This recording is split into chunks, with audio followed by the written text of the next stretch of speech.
If you are here, you are probably looking for the most current trend in the Toronto real estate market. And you might have heard that in some markets, we started to see multiple offers, also known as a bidding war. Is that really true? And where is it happening? Let's take a look right after this.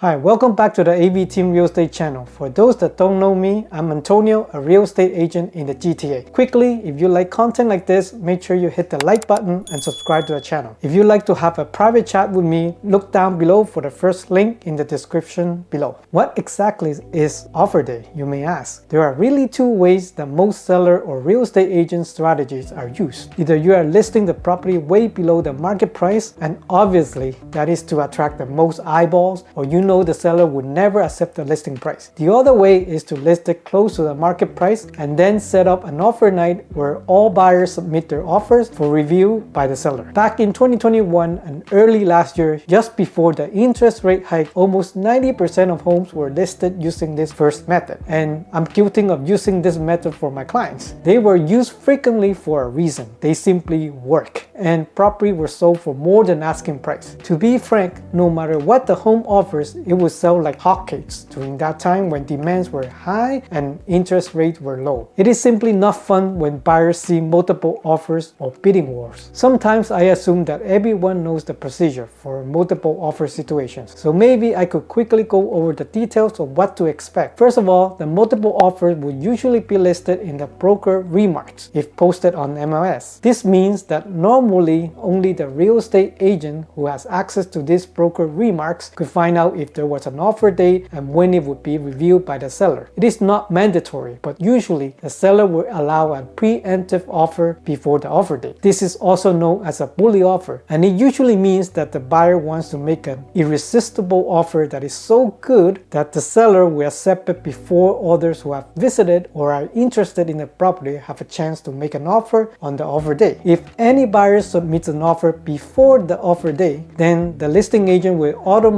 be required to inform everyone to show the property so that all potential buyers can have a fair chance to submit offers, since the seller is no longer going to review on the future offer day. By code, the listing agent has to inform everyone, or else he or she could face a penalty from RICO. Now, the question is, do you have a realtor that really knows what to do in a multiple offer situation? At this point, who you hire really matters. Let's say you are listing your property on a Tuesday, and typically you want to set up the offer day for the following Tuesday, which is probably 7 days later. This allows the potential buyer to go through the weekend to take a look. Now, let's say a very good offer came on Friday. This bully offer must be so good that it makes the seller give up more potential buyers that could be coming during the weekend, and also the chance of bidders that could also potentially drive the price up on the offer day. Do you see how much the seller is giving up right there? The advice of the listing agent is really crucial. This decision could factor into maximizing your sale price. I've seen realtors change the offer day by a day or even a few hours before the offer day. Like I said earlier, if it's a super good offer that the seller never thought he or she would anticipate, then by all means they should go ahead. However, I've seen it multiple times after the offer day passed, and I noticed that the listing was then relisted at the same offer day and time. This not only caused panic among potential buyers who were forced to take extra time off or rush to make an offer if they were interested in the property, but the seller ultimately refused to accept the bully offer. This really caused an unnecessary route and could have discouraged buyers from purchasing the property. Instead, the seller could have just waited for the offer day and proceeded with the normal multiple offer procedure. Anyway, that is enough rambling, and now let's go back to what this video was about, which is the multiple offer situation in the York region. So here is the data that I pulled out from the Toronto Real Estate Board, specifically York region in Markham. As you can see, it's all Markham,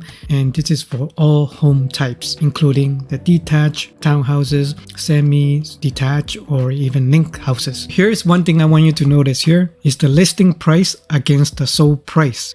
And most of the listing price were probably some under 100,000 or even 800,000. But if you notice, the sold price were all above 1 million, one at 1.2, 1.1, so everything relatively above 1 million. And according to the dates on the market, you can see that mostly it would take just less than 10 or 11 days or as low as 2 days in the market. So here in Markham, it's relatively selling pretty fast. Briefly through the list, I can only see one listing out of the 50 here that is listed at 1.129, for example, at 60 Terry Fox Street, and it went below the asking price and sold for 1.1 million in 27 days. But out of all of them, they all went above the asking price and also sold relatively very quick. So what we are here to witness is that how many of the most recent sales in Markham were listed on their offer day. The most recent was in February 24th at 16 West Norman.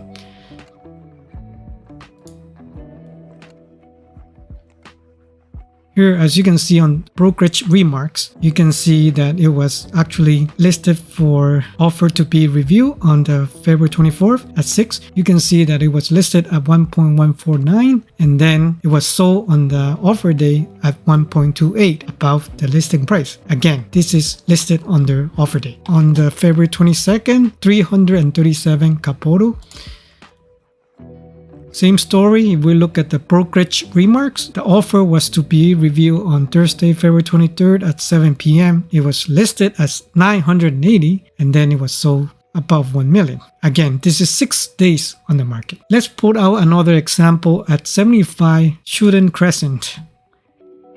Same story, look at the brokerage remarks, was under review on February 21st at 7. Of course, it was listed at 999,000 and then it was sold at 1.081 million. And again, this is 9 days on the market. So let's look at the next listing randomly, maybe on the February 21st. Look at Terry Fox. Again, under the brokerage remarks, the offer presentation was on the February 21st and it was then sold in 13 days, listed at 999,000 and sold for 1.2 million. So maybe let's take a look at the early February at 13. So let's look at this one here at 51 Guinevere Road. I'm not sure how to pronounce that, but it was listed at 988,000 and sold for over 1.2 million in 10 days. Again, under brokerage remark, presentation offer day was on the 13th. So again, it was listed under multiple offer date. And lastly, let's look at another example. February 13th, the last one here at 83 Harry Cook, sold for under 4 days, listed at 998,000 and sold for 1.28 million. Again, under brokerage remarks, the offer day was on February 13th. So just quickly letting you know the trend in Markham. There were almost everything was listed under our offer day and they were actually selling pretty quick under this strategy. Am I saying that the market is shifting right away and home prices are on the rise again? Not really. I'm just here to say that real estate in the GTA is very hyper local and prices behave differently in every specific location. In this case, the York region is experiencing a trend of multiple offers. I would say mainly because of the low number of choices and inventories. Sales are still all-time low, but with low inventories, I can't see the prices dropping either. Comment down below if you have a different perspective, as I'm curious about your opinion as well. I hope you found value in this video and I find it interesting in the current real estate market. Don't forget to hit the like button and consider subscribing to the channel if you like my weekly videos that I post regularly. I hope you have a wonderful day and I'll see you in the next video.